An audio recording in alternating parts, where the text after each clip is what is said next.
को जो कि जजेस के एहतसाब का इदारा है। जनाब चेयरमैन, इसके अलावा जुडिशल कमीशन ऑफ पाकिस्तान ही जो नया इसमें इंट्रोड्यूस करवाया जा रहा है आइनी बेंचेस का जो नॉमिनेशन है, जो तकर्रर है सुप्रीम कोर्ट ऑफ पाकिस्तान के अंदर, वो भी जुडिशल कमीशन ऑफ पाकिस्तान करेगा, ताकि ये जो एक ऐसा फंक्शन है जो हम समझते हैं कि वो इदारे के अंदर होना चाहिए, वो फंक्शन वहीं पे डिस्चार्ज हो। आइनी अदालत से ये मामला शुरू हुआ सर 2006 के चार्टर ऑफ डेमोक्रेसी में। मेजर पॉलिटिकल पार्टीज़ ने इस पर दस्तखत किए।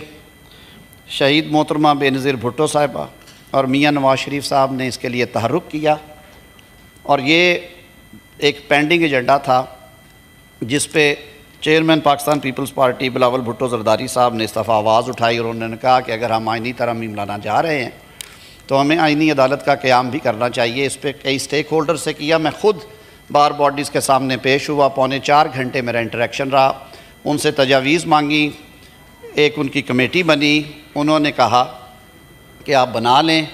एज के हवाले से बहुत सारे तबकात से ये बात आई कि आप उम्र की हद वही रखें जो सुप्रीम कोर्ट की है, ताकि किसी को फेवर या वो चीज़ नज़र ना आए। हालांकि मैं ऑन रिकॉर्ड हूँ, जो प्रोपेगेंडा किया गया, जो एक बयानिया बनाया गया कि ये जो मौजूदा चीफ़ जस्टिस है हमारे जनाब मोहतरम काजी फ़ाइज़ ईसा साहब, शायद उनको तकर्रर करने के लिए किया जा रहा है। मैं ऑन रिकॉर्ड ये बात कर चुका हूँ, आज फिर दोहराऊँगा, अमानत है मेरे पास।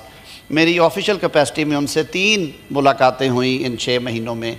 उन्होंने हर दफ़ा मुझे कहा कि वो किसी किस्म की एक्सटेंशन में इंटरेस्टेड नहीं हैं, वो अपनी मुद्दत पूरी करके चले जाएंगे। आप अगर टेन्योर मुकर्रर करना चाहते हैं, कोई पैनल मुकर्रर करना चाहते हैं, कोई नई अदालत बनाना चाहते हैं, कुछ भी करना चाहते हैं, तो वो मेरे बाद लागू होगा। मैं एक्सटेंशन के हवाले से, टेन्योर वाली एक्सटेंशन के हवाले से मैं इसमें इंटरेस्टेड नहीं हूँ। जनाब चेयरमैन, सुप्रीम कोर्ट में आइनी बेंचेस के हवाले से इसमें अमेंडमेंट प्रपोज़ की गई है, ताकि जो सुप्रीम कोर्ट की ओरिजिनल जुरिस्डिक्शन है, जिसका माजी में बेतहाशा गलत इस्तेमाल हुआ है, मैं ये हिम्मत करके, जुरत करके ये बात कहूँगा और अफसोस के साथ कहूँगा, और पर्सन टू पर्सन फ़र्क पड़ा है कि एक चीफ़ जस्टिस साहब आए, उन्होंने दरवाज़े खोल दिए और सैकड़ों की तादाद में सुओ मोटो केसेस जो हैं उनकी यलगार हो गई अदालत में। कुछ अदवार ऐसे भी आए जिनमें बिल्कुल अमन रहा। फ़ैसलों में हमने देखा कि तज़ाद आया। सर, 184 के इख्तियार को इस्तेमाल करते हुए और दीगर आइनी इख्तियारात इस्तेमाल करते हुए मैं माज़रत के साथ ये कहने से नहीं रुकूँगा कि हमारी अदालत उज़्मा ने करोड़ों पाकिस्तानियों के इलेक्टेड वज़राए आज़म को घर भेजा। जनाब चेयरमैन, आप ख़ुद इसका शिकार हुए। कायद मुस्लिम लीग नून मियाँ नवाज शरीफ साहब को जिस तरह से भिजवाया गया घर, आइनी तरीका आर्टिकल 95 में है वज़ीर आज़म को रुखसत करने का, और हमने वो इख्तियार किया और वोट की ताकत से वज़ीर आज़म तब्दील किया हमने 2022 में। लेकिन इस अदालती तरीके को हम नहीं मानते। ये बंद दरवाज़ों के पीछे जो मामले होते हैं हम उन्हें नहीं मानते। इन शिकायत को सामने रखते हुए, तारीख़ से सबक सीखते हुए, जनाब चेयरमैन, हमने जो आइनी बेंच है, आइनी अदालत से आइनी बेंच तक, इसके लिए हमारे दोस्त कामरान मुर्तज़ा साहब अभी हाउस में आ जाते हैं, वो बेहतर जानते हैं। इंगेजमेंट हुई बिलावल भुट्टो जरदारी साहब की कराची में, उसके बाद दूसरी नशिस्त हुई लाहौर में। मियाँ नवाज शरीफ साहब ने इनवाइट किया सबको, जिसमें सदर पाकिस्तान, वज़ीर आज़म पाकिस्तान, दीगर ज़ोमा भी शरीक थे, और ये तय किया गया कि आइनी अदालत की बजाय अदालत के अंदर ही आइनी बेंचेस तश्कील कर दिए जाएँ। और ये तजवीज़ अपोजिशन से भी आई थी, अली ज़फ़र साहब बैठे हुए हैं, इन्होंने बरमला कहा था कि आइनी बेंचेस तश्कील दे दिए जाएँ, हमें एतराज़ नहीं होगा। हमने कंसेंसस डेवलप करने के लिए, इसमें खूबसूरती लाने के लिए ये बात भी मानी, और चेयरमैन बिलावल भुट्टो अपने इस मुतालबे से पीछे हटते नज़र आए और उन्होंने कहा अगर कंसेंसस होता है तो बिस्मिल्लाह, हम ज़रूर करेंगे। तो आइनी बेंचेस का क़याम किया जा रहा है, जो सुप्रीम कोर्ट की ओरिजिनल जुरिस्डिक्शन है वो एक्सरसाइज करेंगे 184 में, 186 में जो जुरिस्डिक्शन दी गई है, जो एडवाइजरी इन नेचर है, जो उनकी ओरिजिनल जुरिस्डिक्शन है, जिसमें ये सुओ मोटो मैं आम ज़ुबान में कह रहा हूँ, वो भी आते हैं। और उसके जजेस की नॉमिनेशन मैंने अर्ज़ की, वो भी जुडिशल कमीशन ऑफ पाकिस्तान करेगा ताकि ब्रॉड बेस कंसेंसस हो। चीफ़ जस्टिस ऑफ पाकिस्तान की तकर्री और चीफ़ जस्टिस ऑफ पाकिस्तान का म्याद ओहदा, माजी में सर हमने देखा कई 1-2 अदवार ऐसे आए जहाँ पे चीफ़ जस्टिस साहब का म्याद थी वो 6 साल, 7 साल, 5 साल थी। मैं तफसीलात में नहीं जाऊँगा, उसके जो समरात मिले वो हम सब के सामने हैं। तो इसमें यह सजेस्ट किया गया है कि चीफ़ जस्टिस ऑफ पाकिस्तान जिस तरह बाकी बहुत सारे ओहदे जो हैं आइनी ओहदों समेत, वो उनको अपर लिमिट उसमें अपर कैपिंग कर दी गई है, म्याद से जोड़ दिया गया है। तो चीफ़ जस्टिस ऑफ पाकिस्तान की जो म्याद होगी वो 3 साल के लिए होगी, तकर्रुर होगा उनका, और तकर्रुर होगा 3 सीनियर मोस्ट जज साहबान जो अवेलेबल होंगे सुप्रीम कोर्ट के at the time of retirement of the outgoing chief justice. तो उनको निकाल के जो 3 सीनियर मोस्ट जजेस होंगे उनमें से एक लिए जाएंगे। ये क्यों किया गया? जुडिशल कमीशन ऑफ पाकिस्तान के सूबाई चैप्टर्स डाल के 1 साल ये एक्सरसाइज की गई कि जो सीनियरिटी का प्रिंसिपल है दीगर और अमूर के साथ साथ वो करें या कुछ और करें। तो उस सामने रखते हुए सर उसमें ये तय किया गया कि हाई कोर्ट्स में पहले 3 जजेस में से एक का तकर्रुर किया जाएगा चीफ़ जस्टिस के लिए, और सुप्रीम कोर्ट की अगर कोई वैकेंसी आती है तो भी 3 सीनियर मोस्ट में से कंसिडरेशन होगी। और हमने उसका अमली मुज़ाहरा किया। लाहौर की अपॉइंटमेंट्स फर्स्ट 3 के प्रिंसिपल पे हुई। तो इसको मैं समेटते हुए ये अर्ज़ करूँगा कि चीफ़ जस्टिस पाकिस्तान की तकर्री भी अब सीनियर मोस्ट की बजाय 3 सीनियर मोस्ट के दरमियान होगी, और उसको तकर्रर वज़ीर आज़म साहब ने ये इख्तियार छोड़ा।